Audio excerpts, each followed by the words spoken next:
یہ ہے واشنگٹن سے ذرا سے فاصلے پر واقع یہاں کا فوجی قبرستان آرلنگٹن نیشنل سیمیٹری، جہاں مختلف جنگوں میں مرنے والے 3 لاکھ امریکی فوجی دفن ہیں۔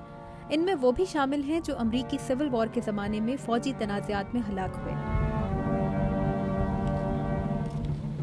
جہاں مرنے والے فوجیوں کے لواحقین آج بھی قبرستان میں اپنے اپنے پیاروں کو خراج عقیدت پیش کرنے آ رہے ہیں، وہاں قبرستان کی انتظامیہ ان دنوں ایک اور ہی معاملے میں الجھی ہوئی ہے۔ There's simply no excuse. یہ تو کوئی وجہ نہیں ہے۔ امریکی فوج اور اپنی طرف سے میں اس قبرستان میں دفن فوجیوں کے خاندانوں سے معذرت خواہ ہوں جنہیں اب اپنے عزیزوں کی دیکھ بھال کے بارے میں تشویش ہو رہی ہوگی۔ Who may now question the care afforded to their loved ones. امریکی فوجی حکام کا کہنا ہے کہ قبرستان میں 6600 قبریں بے نام ہیں یا قبرستان کے نقشوں میں غلط نام سے درج ہیں۔ یہ انکشافات 7 مہینے کی اس تحقیق سے ہوئے ہیں جو عراق اور افغانستان میں ہلاک ہونے والے امریکی فوجیوں کی تدفین کے ریکارڈ کے حوالے سے کی گئی ہے۔ چھان بین کے مطابق کئی فوجیوں کو ایک ہی قبر میں ایک کے اوپر ایک کر کے دفن کرنے کا بھی پتہ چلا، جبکہ قبرستان کے ایک حصے میں کچھ نامعلوم فوجیوں کی باقیات ایک ہی جگہ دفن ہوئی پائی گئیں۔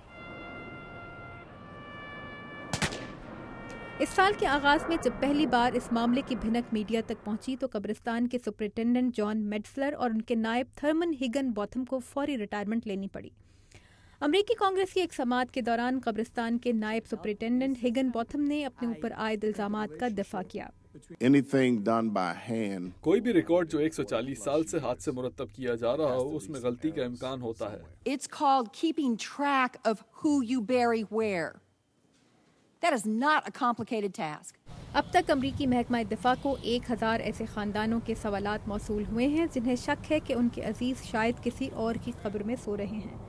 گزشتہ مہینے ایسا ہی ایک فون محکمے کو ایک فوجی کی بیوہ کا آیا جس سے یہ بات سامنے آئی کہ ان کے فوجی شوہر اور ایک دوسرا امریکی فوجی ایک دوسرے کی قبر میں دفن تھے۔ اسی شک کے بنا پر قبرستان کے حکام نے عراق میں 2006 میں ہلاک ہونے والے ایک فوجی کی قبر کشائی بھی کی، مگر اس کے خاندان والوں نے فوجی کی باقیات سے اس کے درست قبر ہونے کی تصدیق کی۔ فوج کے ترجمان گیری ٹولمن اطمینان کا سانس لیتے ہیں کہ اس کیس کے نتائج پریشان کن نہیں تھے۔ تاہم اس معاملے نے اس قبرستان میں ہر سال باقاعدگی سے آنے والے تقریباً 40 لاکھ افراد میں سے کئی کو خاصا مایوس کیا ہے، جیسے کہ ڈی لیوری اور ان کے شوہر۔ یہ تو معافی کے قابل ہی نہیں۔ اس جگہ ہمارے ہیروز دفن ہیں جن کی بہتر دیکھ بھال ہونی چاہیے۔